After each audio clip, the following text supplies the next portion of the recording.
CAREN stands for Computer Assisted Rehabilitation Environment. It's a human movement analysis laboratory that facilitates human movement that we can actually measure and quantify in a simulated virtual reality environment. CAREN creates a safe environment that allows subject to be tested, and it has a treadmill, and underneath the treadmill are force plates that allow us to measure the force that is being generated by somebody walking over this treadmill. From the motion and ground force data, we can actually calculate the torques at each joint in the body as someone walks or runs. There are a range of different applications of the CAREN system. It includes rehabilitation, of course, but sports medicine, orthopedics, defence and neuroscience. I graduated from Melbourne Uni in 2015 with a Master of Mechanical Engineering.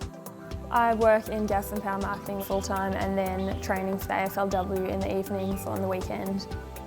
I came along today to have a go on the CAREN. They marked me up with a whole lot of markers all over my body so that the machine can track where I'm moving and how I'm moving.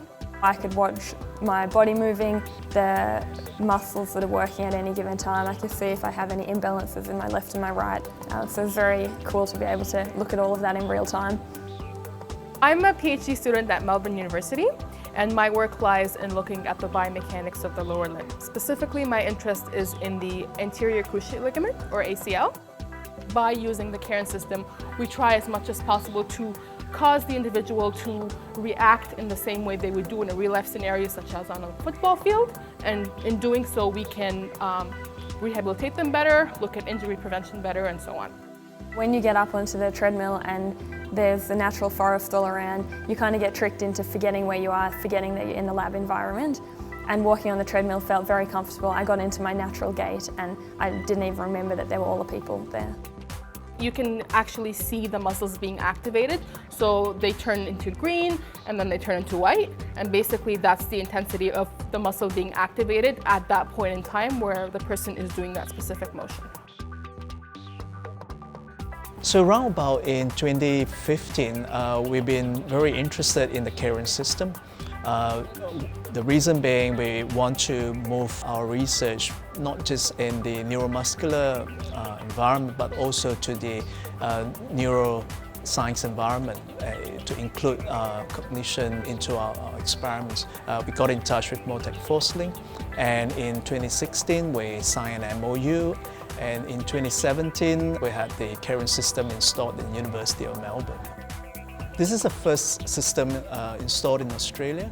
Outside Australia, there are several CAREN systems in the United States, in Europe. So this would be the first system in the Southern Hemisphere. A major strength at the University of Melbourne is in biomedical engineering, and in particular in biomechanics and neuroengineering. The CAREN system allows us to record neural information as well as human movement information. And that's important for setting up a brain-computer interface. That comes about by figuring out or decoding the brain signals that are responsible for human movement. And if that can be done, then the brain signals alone can be used to power an exoskeleton, powered prosthetic limb, or even drive a mechanical device or a computer. So it's more like a multi-sensory type system that allows us to look at visual, auditory, even tactile information. And that allows us to analyze both the virtual reality, which is the visual component, the sound component, the auditory, and also the physical components, the forces of the body. I think engineering on the whole can provide really valuable feedback for athletes in giving them data on what they're doing well, what they can improve. By the time you get to the elite level, really any advantage you can get can be enough to win a game or to win the premiership. And so I think engineering can provide that little bit extra to help you get to the top or to help you recover a little bit better.